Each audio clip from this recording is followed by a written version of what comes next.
Welcome to the Compassionate Corner podcast, where we share stories of resilience, cancer, and also hope. I'm your host, Roya Soleimani Winner, and this podcast is a voice for the International Society for Children with Cancer. In each episode, we hear from survivors, caregivers, and medical professionals who have firsthand experiences with cancer. They share their journeys, lessons learned, and moments of unexpected joy and hope along the way. Whether you're facing a similar battle or supporting someone who is, or simply seeking to understand and learn from these stories, you found the right place. Thank you for being with us today as we explore some more stories, and we are super lucky to welcome the one and only Maz Jobrani. Welcome to the podcast. Hi, Roya. Thanks for having me. How are you? I'm good. And, while you need no introduction to many, you absolutely deserve one. So I'd love if you allow me to share a bit of your bio, and then we can dive into our conversation. Sounds good. I appreciate you. All right. So for those who may not know, although I'm sure many do, Maz Jobrani is a comedian and an actor, an LA Times bestselling author of I'm Not a Terrorist, but I've played one on TV. His stand-up comedy special, The Birds and the Bees, was filmed in the main room at the Comedy Store. He's an actor. You've seen him in super popular TV shows, films, and even more. And Maz, you also have an award-winning indie film, Jimmy Westwood, American Hero, which was awesome. For those who haven't seen it, please check it out. And you've also executive produced Everything Must Change, which is a documentary about your sister's battle with breast cancer, which is currently available on iTunes and Amazon Prime Video. And we'll learn about more of her story today. Maz, you've also been a longtime supporter and friend of ISCC, and we're grateful to have you here in the Compassionate Corner. Thank you for having me. I'm happy to be here. So first, tell us, what is new with you? What's up with the tour? And what are you excited about that's going on right now? Well, career-wise, just continue to tour. When you're a comedian, you are constantly trying to come up with new material, always present new stuff, because basically the tour goes in such a way where you go usually the same cities every year and a half or so. So yeah. With comedy, people want new stuff. If you were a musician, they'd want to hear your old stuff. So for us, we're constantly writing, constantly performing. I'm getting ready to do a tour in Europe soon. And then I'm hoping to shoot a special. I have 7 specials now, so it'll be my 8th special. I want to shoot that, get that out. And then once you get that out, it's always a double-edged sword, because now it's out in the world and you really need to come up with the new material. So I'm always doing new stuff. I'm always doing some crowd work. I'm posting a lot on my socials, which is what people do nowadays on Instagram and TikTok. And, the beauty of crowd work is that you really don't know what you're going to get when you talk to an audience member. So it creates some material that's specific to that night. And it's fun for me, and it's usually fun for the audience. And so we share that with our social media. And so that's kind of the gist of what I'm doing. And then I've also got a couple ideas of things I want to start writing, a screenplay, maybe a one-man show. I just need to stop procrastinating and do it.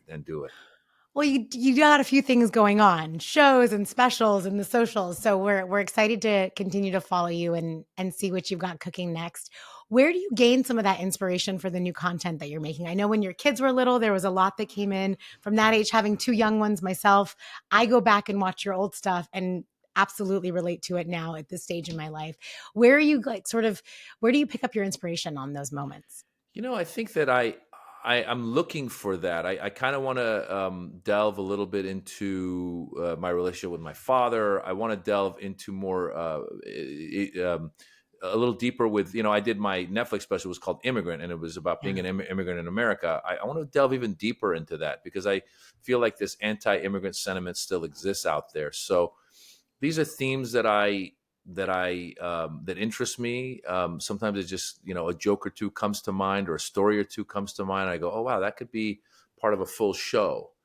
So that's kind of what it is. It's really what interests you.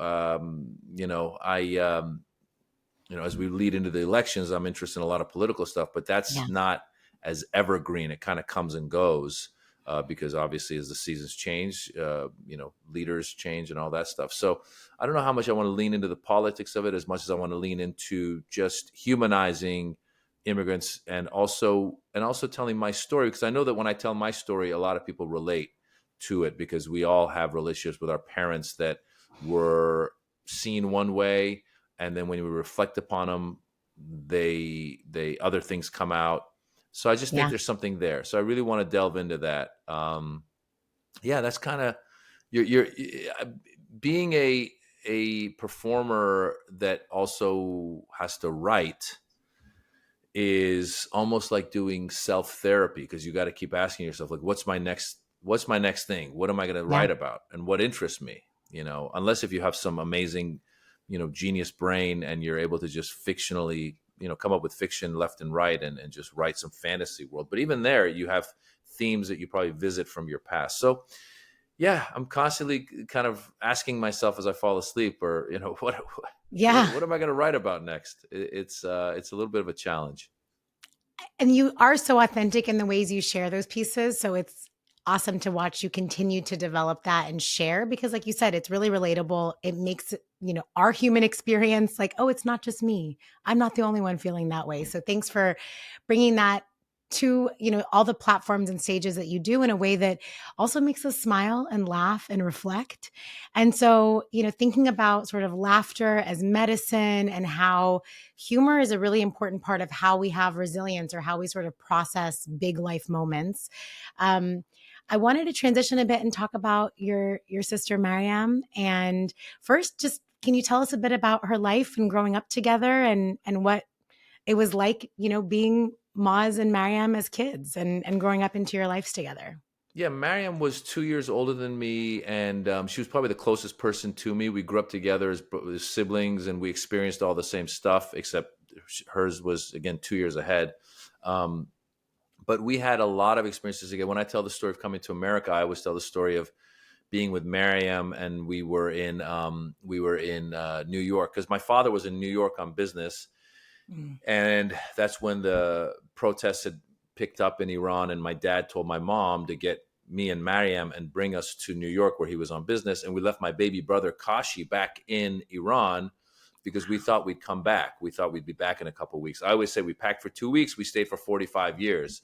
And so Mariam and I were in New York together, adjusting to this new country, hanging out with our mom, ordering strawberries with whipped cream from room service, just this new world. And then as I think of other phases of my life, Mariam was very much involved. So Yeah. as I grew older, she being my older sister, and at the time my aunt, who happened to be the same age as my sister, that's a whole other story, Roxana, she lived with us. So Mariam and Roxana were the two older people, and I was the younger Mhm. person. But they would do things like, um, we grew up in Marin County, so when they were 14 or 15, they would sneak out of the house and go to clubs in San Francisco, which, having a teenage daughter now, I can't even imagine that happening, but Right? they were doing it.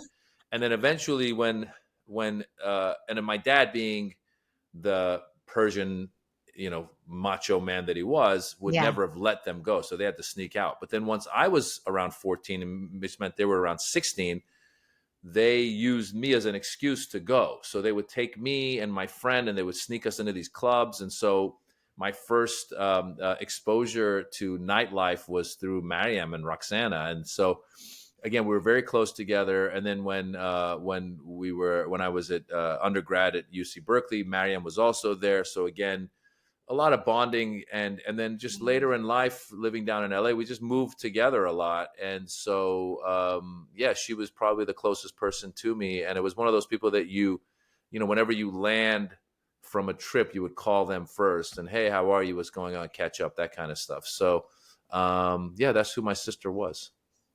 Thank you for sharing more about her. I mean, just what a beautiful spirit and life, and to go through all of those milestones together, being so close in age, and then having Roxana. It sounds like you had very good big sisters, right? Sort of guiding you through life. And can you share a bit more? And I know it's in Everything Must Change, but for those who may not know the story, can you share a bit about sort of her journey with cancer and finding out? I know you've shared, but people really need to be advocates for their health, and how this, may have been something that was missed, and there were many twists and turns. So can you share a bit about sort of those early days? And then we can talk more about sort of how it all unfolded over those 7 Yeah, years. Mariam was a documentary filmmaker. She had made a few films with her boyfriend, who then became just friends, but they were Yeah. basically for all intents and purposes, they were basically, each other's mate Yeah. for many, many years. Kenny Krause, who's kind of like somebody who we all love as well. I love. And so they were making films together. They made actually a really great documentary called The Fighting Cholitas, which was about Bolivian female wrestlers and it won an award at Sundance. It was a short. So if people want to look it up, it's called The Fighting Cholitas.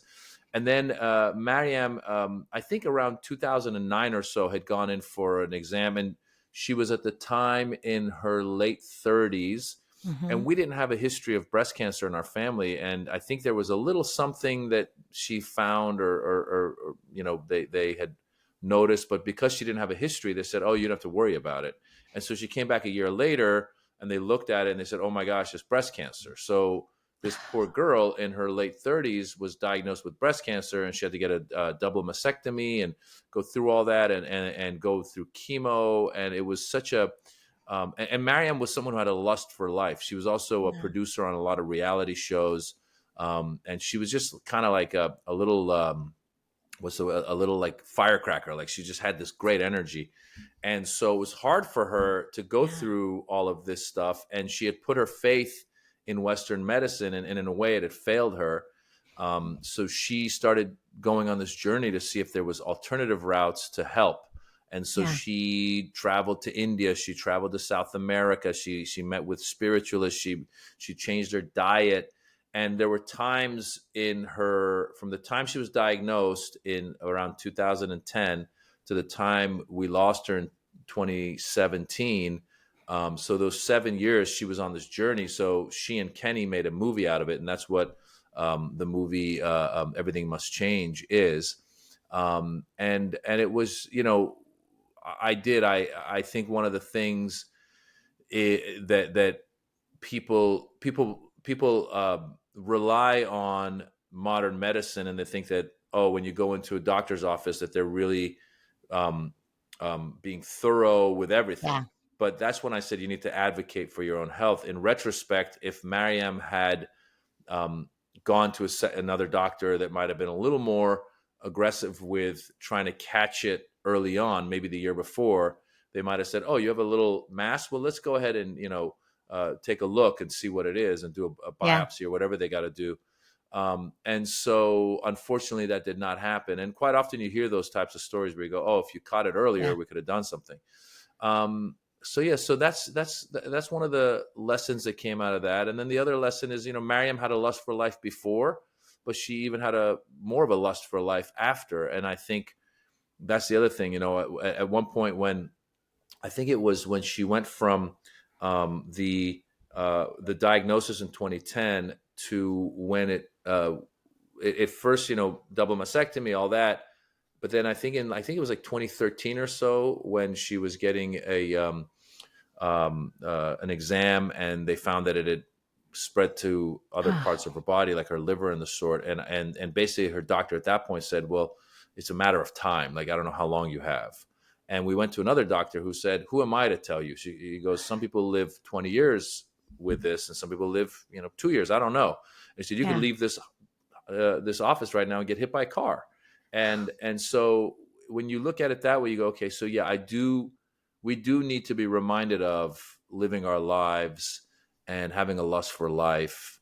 And she had that. And it's a shame. I sometimes question the existence of any kind of higher power, because I go, in what world does a higher power take away someone who's got such a lust for life?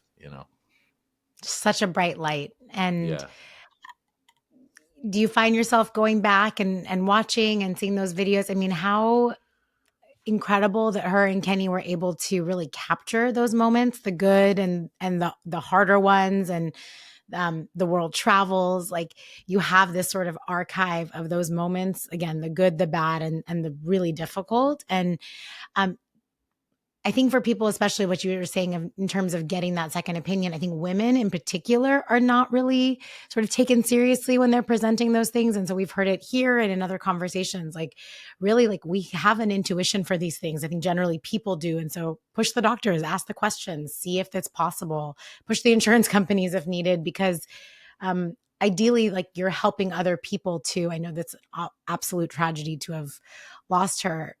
And from that, people can hopefully learn and say, okay, how do we push our family members or those around us to not, sort of take that first answer if you sort of feel in your gut, like, hey, something else might be going on here.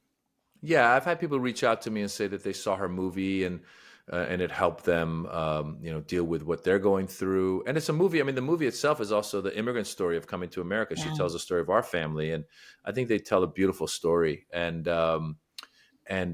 yeah, I guess the one thing you can take out of these types of tragedies is if someone sees it or hears it and goes, "Oh, I'm going to go and get tested, or I'm going to be an advocate for my own health." I mean, that's really the main thing that you get from it. And I actually was talking to my mom about this the other day because we were talking about some other relatives who just lost a loved one who was older, and I think a lot of people, myself included, we remember the end or the last few weeks because it's so traumatic being Yeah. with that person. So for the longest time, you remember those memories that are really hard. Yeah.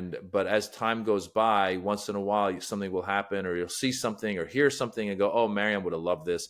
Oh my God." And it reminds you of them, and it does put a smile on your face. And so hopefully those memories increase as time goes by. But it's just natural for us all to remember those really hard last times. It's almost like they get stamped in your brain. Yeah. So yeah, she had a lot of fun memories to remember, and it came out during her memorial. There was people that she had touched that I didn't know about that would show up and say, "Oh, she changed my life." Yeah. She was just an advocate for people going for it, and she was just a good person and a good heart. And so I don't watch the movie as much because it's hard for me to watch, but once in a Yeah. while when I decide to, like, oh, I'm in the mood to listen to it, I have a voicemail from her, I listen to that sometimes. Or if I come across a picture, or Kenny, to his credit, has an Instagram page for Everything Must Change. It's at Everything Must Change. So he posts pictures and really cool stuff because Kenny's also a photographer and a filmmaker. So I'll see that sometimes and it touches my heart. And yeah, that's kind of those are the moments that I'm thinking about her all the time, but those are the Of moments course. where I think deeper. Yeah. We'll make sure to link to the Instagram page and to the documentary itself for folks in the show notes so they can check it out. And I've no doubt that she'll continue to change people's lives and really help orient them around their own health. And also, like you said, that lust for life, right? We can get so caught up in the day-to-day, the small things. And how have you found this really sort of affecting your own perspective about life? You mentioned sort of the higher power piece, and I completely understand that. How does it sort of change your own perspective about life and living it? I mean, I think I've always kind of had the same perspective. I've always, the fact that I do comedy is a reflection of my um, realizing that we live once and we should do what we Yeah. want to do. Now, that said, we all end up in a rut, right? So there's been times where I would say, yeah, for the past, whatever, 10 years, I've been saying, oh, I want to learn guitar. I just don't do it. I think that you live once, you should go for it. You should travel. You should see the world. You should pursue what you really want to do. You shouldn't be bothered or listen to other people in the way they affect you. This world of social Yeah. media that we live on, I'll post a joke or a clip or something, and someone will, say, "Oh, you suck," or whatever. And in my mind, I'm going, I had to battle my parents in my mind to do what I want to do because they didn't Yeah. want this. My Of parents, course. and I felt like my whole community didn't want this when I started this 25 years ago, because to them it was a foreign thing, and it was something that they were not supportive of. And so the fact that I've battled them to get here, somebody criticizing me on social media is not going to affect me. Water off the And back. so, yeah, I think that's we got to remember that, because nowadays it's so easy to be affected by people, and people criticize you and they make make stuff up about you all the time. Yeah. And we just got to go, you know what? If that's really the world that you're living in, then I feel bad for you, I know. because I know that what my intention is a positive and a good intention. And I will continue to do that. And so, yeah, I mean, again, Mariam was someone who was an ally in that way. if anybody was supportive, it was her at the beginning. Her and my brother Kashi, and I would say that they were very supportive early on, and I lost him as well to another thing. So yeah, it's life is just it's fragile. You just don't know what's going to Yeah. happen. I mean, that's why the other thing is when I read about, oh, this many people died in war, this many people died in a car accident or whatever, you go, it's not just those people, it's the people that were affected by it. And we 100%. don't know who is going to be hit when. Kobe Bryant and his daughter, I mean, who would have thought? Yeah. And so, nobody is immune to it. And so again, be good to people, pursue your dreams, do whatever makes you happy. And the other stuff is all just crap.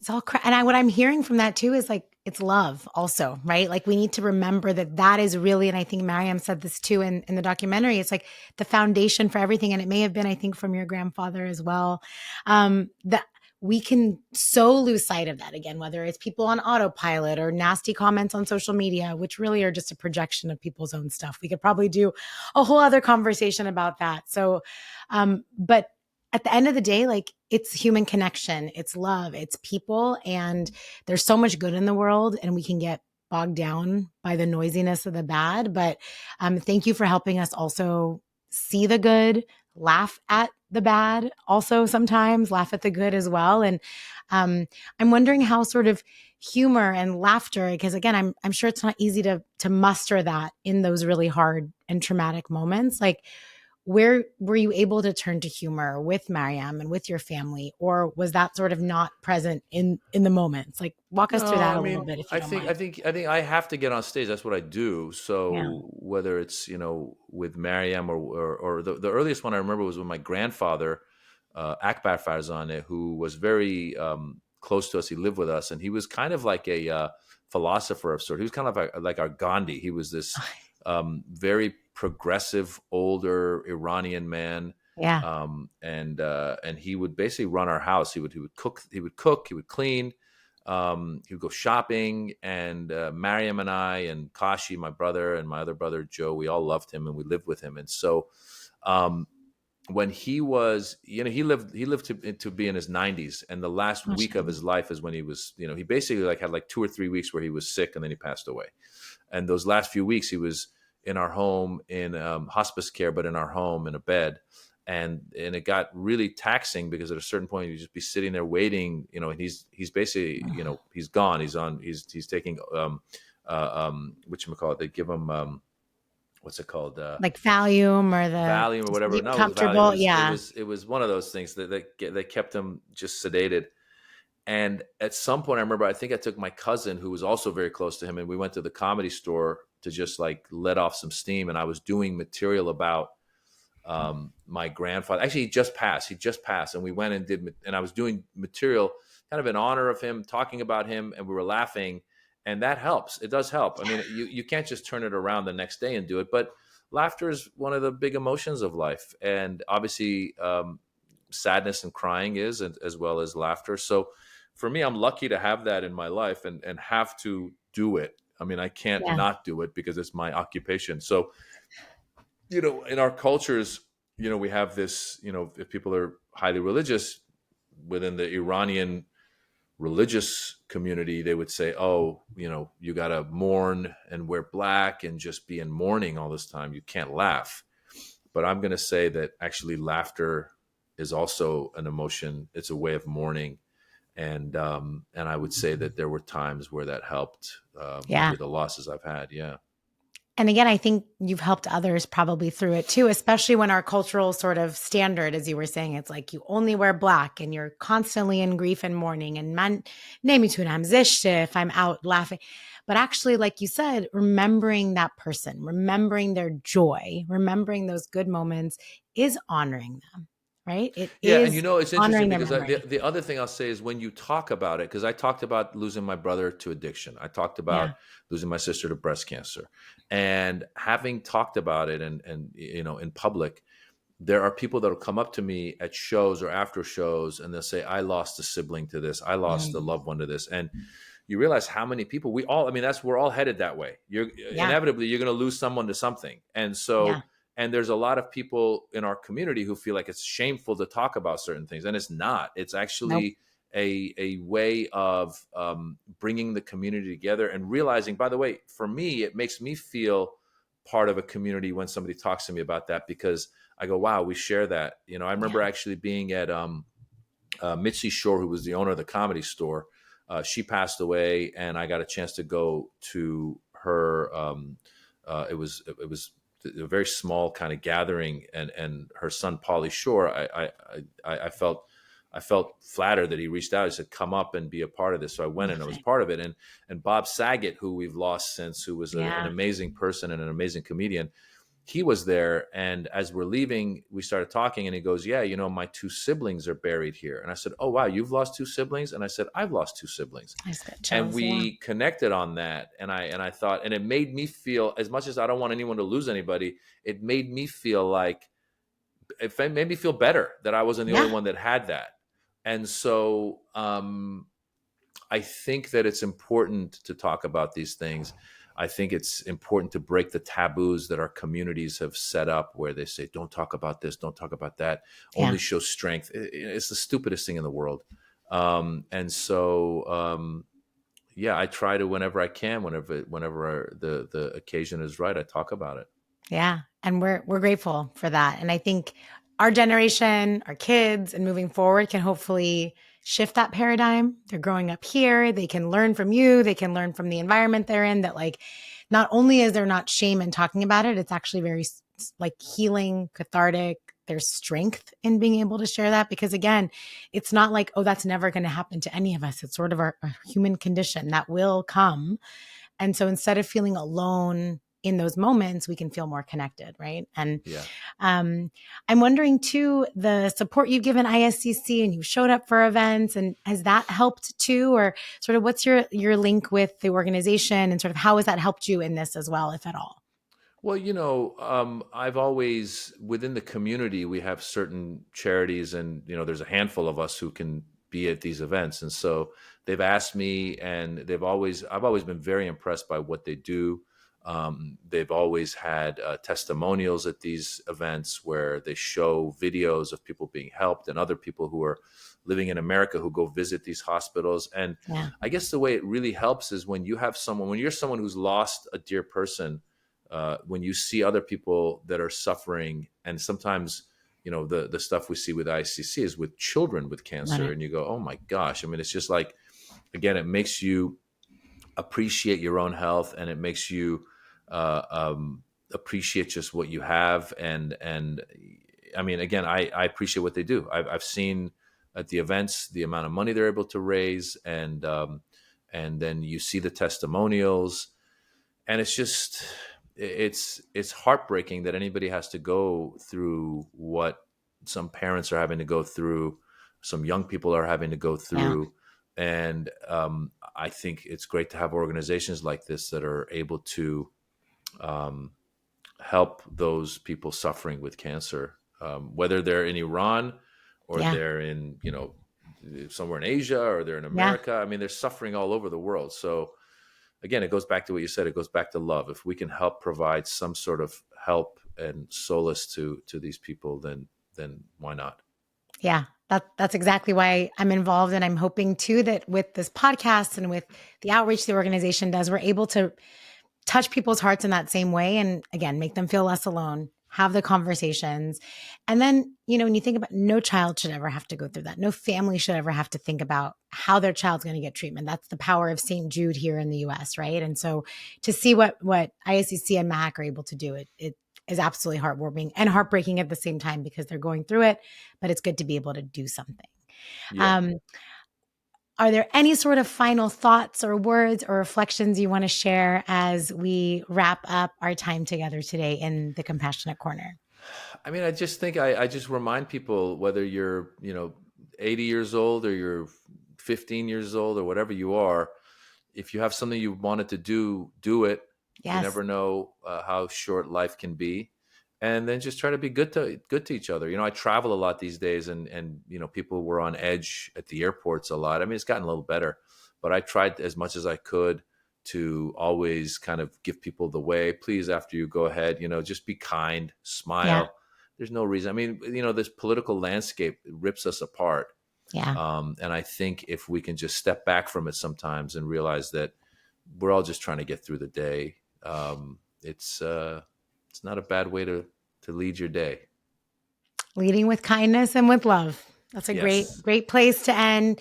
Thank you, Maz, for all that you do. Thank you for sharing reflections of your family with us, talking about Mariam's life and Kashi's life, and just really being so open and authentic in everything that you do, and spending some time with us today. We really appreciate it. We'll be sure to share the links that we talked about so folks can access it through our show notes. And I hope everyone can join me in thanking you for your time today. And we hope to see you next time on the Compassionate Corner. Thank you, Roy. I appreciate you guys. Thank you so much, Maz. Bye-bye. Thank you all so much for joining us. The Compassionate Corner podcast is produced by the International Society for Children with Cancer. I'm your host, Roya Soleimani Winner. And a special thanks to the incredible ISCC team, our producer, Susan Shahidi, and technical director, Sogol Niku Mariam, and our amazing editor, Sharsad Sabit. Music is by artist Sina Sarlak. And now at the close, we want to emphasize that the opinions expressed by the host, that's me, and guests on this podcast are not medical advice. While we strive to provide valuable insights and information, it is important to understand that the views shared here are personal opinions and experiences. We highly recommend consulting with healthcare professionals or qualified experts for personalized advice. Thanks again for spending time with us in the Compassionate Corner. We look forward to seeing you real soon.